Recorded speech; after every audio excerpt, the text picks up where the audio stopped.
Hey team, welcome back to the channel. We are coming to you from beautiful Tahuna Beach Holiday Park. One of our favourites, if not our favourite, in the Nelson Tasman. And we've got a bit of a different episode for you this time. We're diving into a question that we get asked all the time. How do we stay connected whilst living on the road and travelling full time? In our caravan. Yeah, let's talk about interweb. Let's talk about Wi-Fi. If you're new here, we're Tom and George, and we travel New Zealand full-time, soon to be in our brand new Australis caravan. Thanks for being here. If you haven't already, please hit that like button and subscribe to our channel. Yeah, so we're getting our Australis caravan very soon, and we've decided to switch to Wireless Nation for our main source of internet on the road. In this video, we're looking into their 4G and new 5G portable modem options, and hopefully try and help you figure out which one is the right one for you. As you know, we work remotely on the road, so we kind of need to be connected all the time for Tom's IT work, for our content, for vlogging, for writing, all of it. Yeah. Up until recently, we were mainly using the hotspots on our phone, so One New Zealand. One New Zealand. One New Zealand when we had signal. And then when we go out bush to a lot of dock camps where the signal's either non-existent or pretty rubbish, we would pay for our monthly Starlink. So we'd connect the Starlink and then we'd have amazing internet for the rest of the month. For the rest of the month. Because you can pause the Starlink. But honestly, that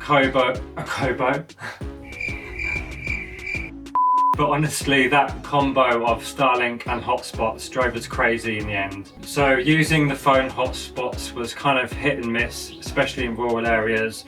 We found ourselves having to move the phone all around the van, trying to wedge them up against walls. Yeah, and if you had your shades up in any of the vans, because obviously that must block out signal from the windows. So yeah, because the shades have like a film. Yeah. A reflective film. It was blocking something. But it did work, but it was just a pain. It was silly. It constantly disconnected our devices, and we had to reconnect our devices like every hour or... Not very adult. Yeah, so it just wasn't a very reliable source of internet, and it also drained our batteries. Like, we're constantly having to charge them up as well. On our phones? Yeah. Yeah, if we was using a hotspot. Yeah. Also, Starlink is expensive. It's good. There's not a time we haven't had signal with it in some of the most remotest places, but it's expensive. How much right now? $220 a month. That is a big expense on the road. And also, it's extremely thirsty. So with power, you mean? No, with water. with power. Yeah. Thanks, Tom. In our new Australis caravan, we're going to have excess power, like loads of it. But still, when it's the middle of winter, you've got to be careful. You have to be careful, and you have to turn it off when you're not using it. Yeah. And yeah, it just takes, what is it, about on average we found around 4 or 5 amps, like constantly. Yeah, and there was always that time, like, where, because it was always connected to the van, and Tom did a 12-volt conversion, which we'll put a link up if you want to see that. Yeah. But there was always that thing, oh, we're leaving it out. Is somebody going to try and nab it? Yeah. Because we heard horror stories about that, didn't we? Yeah, so if you go for a walk, then it's just out on the ground. Yeah. Obviously you can mount them, which is kind of a good thing to do. But you're worried about like leaving it out, and also it's quite bulky as well. Like the one we had was Gen 2. Yeah. And it's not small, like, to store it. No. We have decided to get the next Starlink. Which one is it? Starlink Mini. Starlink Mini. So it's about yay big, really light, and that is going to be for times where if Wireless Nation doesn't work, because we don't know. We're totally new to Wireless Nation, and we're going to give it our all with their new modem and their previous modem, but there might be times where we do need to get connected, so we've got that Starlink as a backup. Yeah, so we'll be your guinea pigs over New Zealand, testing out Wireless Nation and Starlink. Comparing them. Yeah. Yeah. So those are the reasons why we've decided to go with Wireless Nation. The coverage is meant to be awesome. Yeah. It's more reliable and faster than our hotspot. Yeah, a few of our friends use it. Yeah, and it's like less than half the price of Starlink. How much is it right now? So Wireless Nation for unlimited is $99. Whilst we're filming, yeah. For NZMCA members, or $129 if you're not a member. See, that's still so much cheaper than Starlink. It is. Yeah. And one big thing is also the power consumption as well. Like that's going to be a game changer. Hopefully, it's just a small modem. This is also coming at a time where some of our friends actually said to us, who are living on the road, they now aren't sure if they want to get Starlink because Elon Musk is a bit of a yeah. So there's that whole thing going on in the background as well, isn't there? We got Starlink before everybody knew it was yeah. So for those who didn't know, Wireless Nation offers portable Wi-Fi options for its customers through small plug-and-play portable modems, which can be used anywhere across New Zealand, whether it's in your home, at your batch, in your caravan, anywhere. Yeah. So you can actually take it with you. Yeah. So the modems connect to the surrounding cellular networks, whether it's 4G or 5G, and the built-in modems. Hold up, obviously I meant to say built-in antennas, guys. Are a lot stronger than just your iPhone or your phone as well. Their packages can also be paused monthly, which is great for flexibility as well. Yeah, because if you're not using it, but I mean, even if you don't live on the road but you've got a caravan or van, if you've got Wireless Nation in your house, you can just pick the modem up and take it with you in your van. Yeah. So what's the point of pausing? You don't need to pause it if you don't want to. Don't do that, Jordan. I was hoping it would stick to your head.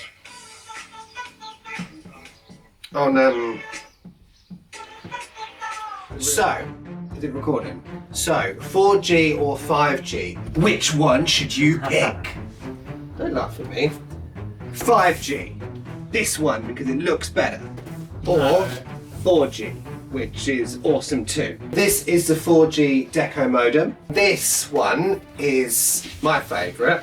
It's the new 5G H153 modem from Wireless Nation. You like all things white and shiny and new. Yes. So both are designed to give you reliable, decent internet across Aotearoa, New Zealand. Yeah. But which one would you pick? Both modems are super portable and require no technical knowledge to set up. They're literally just plug and play. If you are in a caravan or you've got a 12 volt setup, you will need to buy the 12 volt adapter. How'd you get in it? Dunno. A few minutes later. Oh. Yep. So yeah, you will need to buy the 12 volt adapter from Wireless Nation, which is $99. Super light. Super light this is. So this adapter just plugs into your cigarette lighter. They do come with a 240 mains adapter as well. So you've got your LAN sort of cable if you want to plug your laptop into it, and your, like I say, your normal wall cable. What are they? Just some like antenna adapters as well. Is that what they are? Yeah. So this is your modem for your general internet use. Watching us on YouTube. Yes. Looking at my reels and our stories on Instagram and Facebook. Stuff like that. But yeah, general browsing. Sending emails. Like the majority of stuff. Netflix and chill. Yeah. Downloading stuff, like 90% of stuff is covered with 4G. Like Yeah, everything. Well, yeah, and pretty much everywhere in New Zealand there's 4G. yeah. Apart from where you don't get signal. So this is your everyday, do anything, do everything internet. For most people, that would be totally sufficient. For us. Yeah, even for us. Yeah, even for us, and we use a lot. Yeah. Okay. I like the colour as well. It's nice and black. What? 4G is what we're normally connected to the majority of the time, and what most people throughout New Zealand will be connected to in remote and regional areas. Yeah. It's got great coverage. Apparently it's 99% of where Kiwis live and work and play is covered by 4G. We have this thing in the van that when we used to be connected to our hotspots, where it was 4G or 3G on the phones, it used to get to like 8 PM and then the signal would go Yeah. and we'd be like, oh, New Zealand's turned the internet off. Yeah, but I think that could have been our blinds whenever we put the blinds up as well. That, yeah. But that's our phone. These have much more powerful antennas. Yeah, I'm not saying it's going to happen with that. Yeah. No. So this as well is the more budget-friendly option, coming in at $299 for NZMCA members or $329 for non-members. Oh, Is that a month? no, so that's just for the hardware. It's a one-off cost. Yeah. And the 4G modem also supports external antennas on the back. So there's just 2 connections here you can put in if you do want a little boost, but I wouldn't say that's necessary. Both modems actually use the same amount of power as an LED light bulb, so nothing. Next to nothing. Yeah. What's that word when this is not doing anything? Idle. Still plugged in. So when this is idle, this will use slightly less power than the 5G modem if that was idle. Yeah, so like a little bit less. if you've got terrible solar, you know, then this is the one for you. Yeah. So now on to the 5G H13 modem. This one's ideal if you're in or near a big city or town like Auckland, Wellington, Christchurch, Hamilton, and even more and more now as the 5G coverage improves, a lot of the smaller towns are getting the coverage like I don't know. Rotorua, Yeah, the coverage the is non-major becoming more cities, and yeah. 5G, we're getting there. Yes, slowly. So if you are uploading massive files, actually for YouTube, uploading YouTube episodes, if they're big ones, or if you're into gaming on the road, which we are, you kind of want that extra super quick if you can get it. But that's the thing, if you can get the 5G where you are in the country. Yeah. But what is cool about this modem is that if you leave a 5G area, it will automatically switch to 4G. Yeah. So you don't need to think, oh, I'm not going to have internet. No. You're still going to have it. So it's got everything the 4G has. But it's better looking, same sort of way. Yeah. The only thing it doesn't have is the capacity for the external antennas. But Why would you need that then? Yeah, I don't think you would really need it. It's only if you want to boost your signal if you are really remote. Yeah, and here you go. It'll tell you if you've got 5G or 4G. Wherever you are. This is definitely one if you want to future-proof yourself. Yeah. You know, because 5G is becoming more and more slowly, popular. but surely. Yeah. But this would possibly be one that, for Tommy and I, who do a lot of content, a lot of internet, a lot of uploading and all that stuff, we would most probably have this one. For us, it's probably worth it, but for your general person, like, this is going to be more than sufficient. Yeah, absolutely. If you're working on the road, then maybe this one. Maybe. Zoom meetings, but say we've used Zoom, 4G for Zoom, and we'll be using, I don't know. Oh yeah. I have no idea. I'm confused.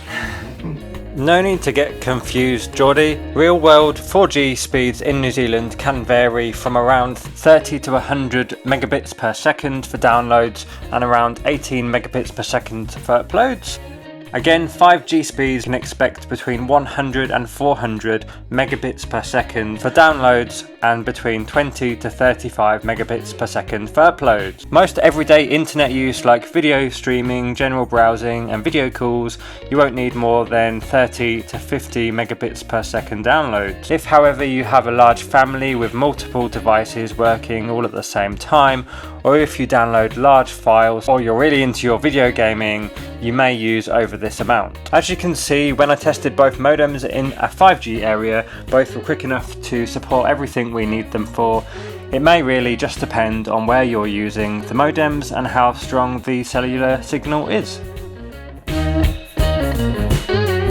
Now, obviously, because this is newer, it costs a bit more, and that's purely because 5G hardware costs more. Yeah, so it's still quite a new technology, really. For New Zealand, yeah. So this comes in at, for NZMCA members, $449, and if you're not an NZMCA member, $499. $499. That's still not bad at all. Yeah. That's cheaper than most Starlink. Yeah. Yeah, and much more compact. Yeah. Than any sort of Starlink. Yeah. Yeah. Well done, Wireless Nation. So, should you rush out and upgrade to 5G? I think probably not unless you need the top tier speeds and you're often working in big cities or towns that have the coverage. Who wants to be doing that? Yeah. True.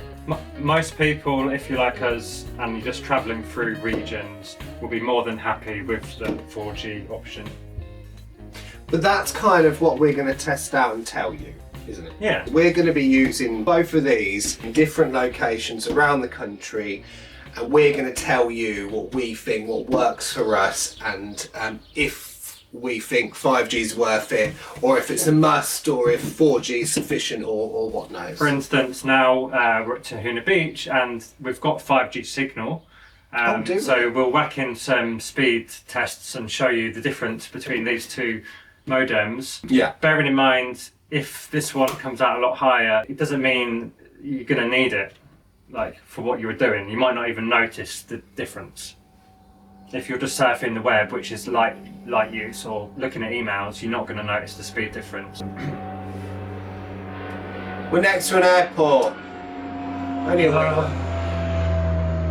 And I'd just like to obviously say, Tahuna Beach Holiday Park does have Wi-Fi, but for this exercise, obviously we're not connecting to. No. I think for the majority of people on the road, because that's what we're doing it for, van life, you know, I think this one is sufficient for now. Yeah, unless you want to future-proof yourself and you think of it of more of a long-term investment, then probably go for that one. Yeah. So yeah, a lot of it also depends on where you are, and if you are unsure still of which one is right for you, you can go onto the Wireless Nation website and check out the coverage of where the 4G and the 5G is, so you can see what you're likely to get. So that's wirelessnation.co.nz/coverage. Yes. Yeah.